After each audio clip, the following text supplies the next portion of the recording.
I made a video about how students can do other kind of jobs except from the usual one that everybody does. And today I have my friend here. Her name is Foyin, and she's going to be telling us how she got her job and what kind of job that she does. Stay tuned, guys.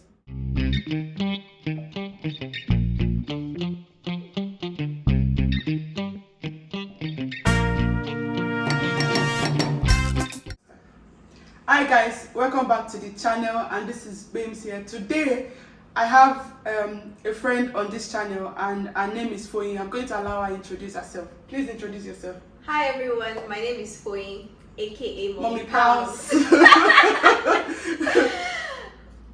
Yes, so today we have Foyin on the channel, and the reason why Foyin is on this channel is because Foyin is also an international student, and she's going to be telling us about her journey, what she does as a part-time job, and how she got her job. Yeah, so let's start. Foyin, can you tell us, like, yes, you're an international student, but what kind of job do you do as an international student? Okay, first of all, thank you, baby, for having me on this channel to do this. I'm happy to share. So I'm currently a project officer with a multinational electronical and electrics manufacturing company. God wait.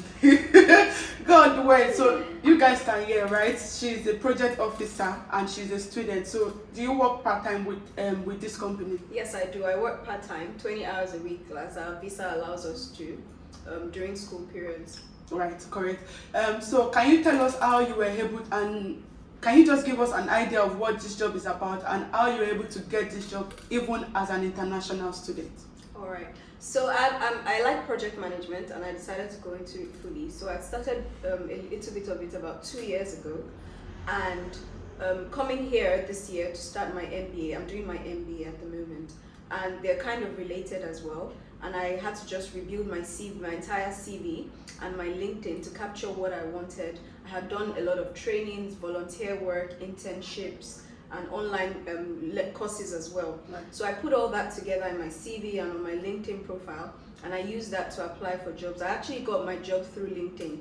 I went on LinkedIn, I attached my CV. I got a CV format that is like within the standard of what they do here. And then I got my CV together, put my LinkedIn together, and then I started applying for jobs. And then after I got a call for the interview, I went to research on interview methods here, because of course it's completely different from Nigeria.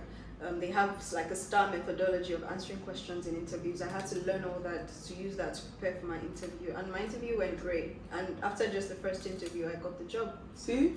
That's amazing. First interview. Yeah. I know, right? I don't think I've heard that.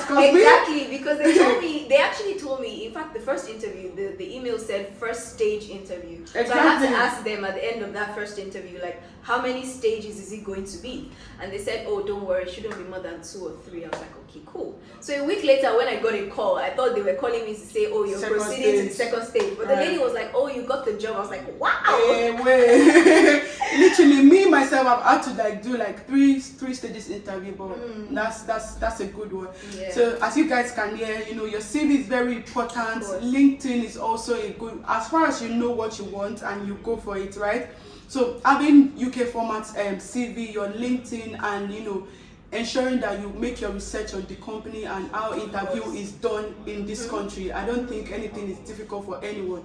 It might take time, you might have to search and search and search, but nothing good comes easy, right? Exactly. So another thing that I want to ask you is, when you came into the country, was there pressure? Did you think of going into, like care kind of job? Did you ever think of it, or you just went straight for what you wanted? Okay, so I had made up my mind coming here that I didn't want to do the usual care work that most students here are used to and come here to do, because, like I said earlier, I'm studying an MBA and it's a professional course, right?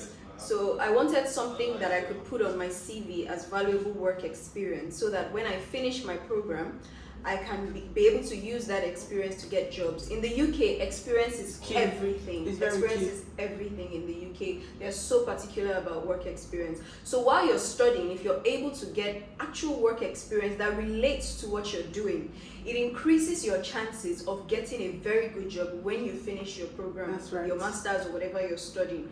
It gives you a very high chance of getting a good job within that industry because of the experience you were able to gather during your work time. So I know that for some people, they go into care because they need money to pay bills and all that. It's okay, but you can still make attempts to try. I mean, it's not like you apply the first time and you get a job immediately. Exactly. It will come with a lot of rejections, but don't give up. Keep applying, keep trying, keep doing what you need to do, and eventually something will come through, right? Even if you do an interview and you don't get the job, you learn, you ask questions. What did I do wrong? What can I do better? You use that to improve yourself, so the next chance you have an opportunity for an interview, you can do it even better.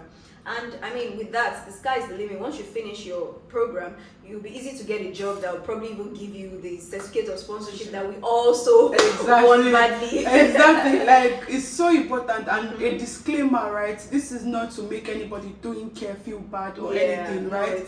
This is just to enlighten people, to let people know that you can actually do this, right?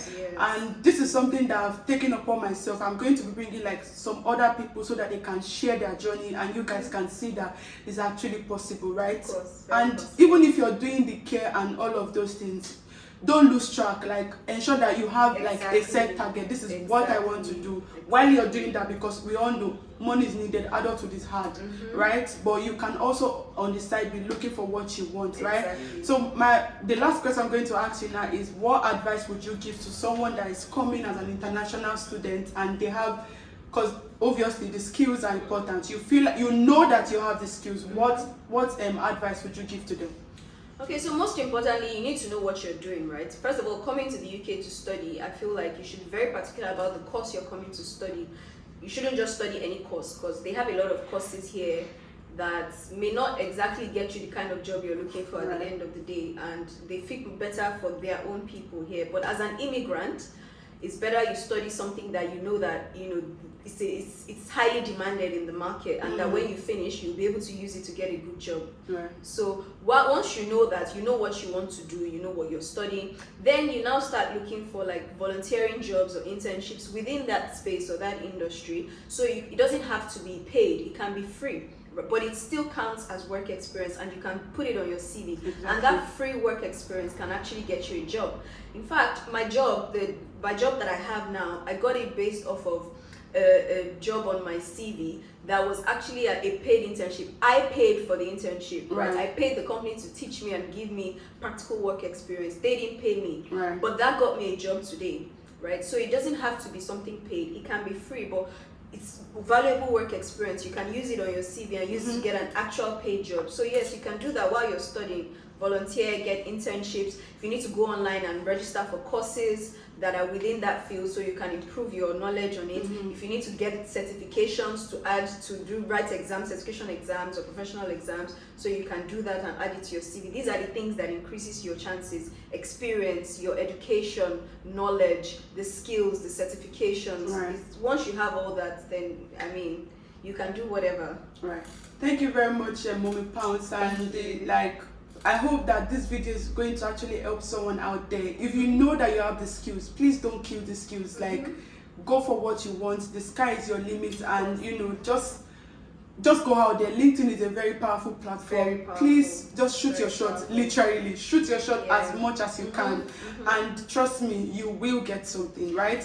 It's so interesting. You know how the banking industry is in Nigeria, and how a lot of people, even people who studied engineering, end up in the bank. I feel like that's how care is. Like, everybody just wants to do care, but there's so much more you can do. I mean, unless you're actually trying to be a doctor or a nurse or anything in that healthcare profession, then it's fine. But if you're not, even if you're doing it temporarily because you need to make money, pay bills, don't get stuck. Don't lose track. Yes, don't get stuck. Don't get sucked in and then just forget or sideline your actual career path that you were working on. Exactly. Very important. So that's the message that I wanted to pass across to you guys today. And thank you very much again for coming to this channel. Thank you, baby, we hope to see you again. We like your face, so we hope to see you again. And thank you so much. I hope to see you guys in the next video.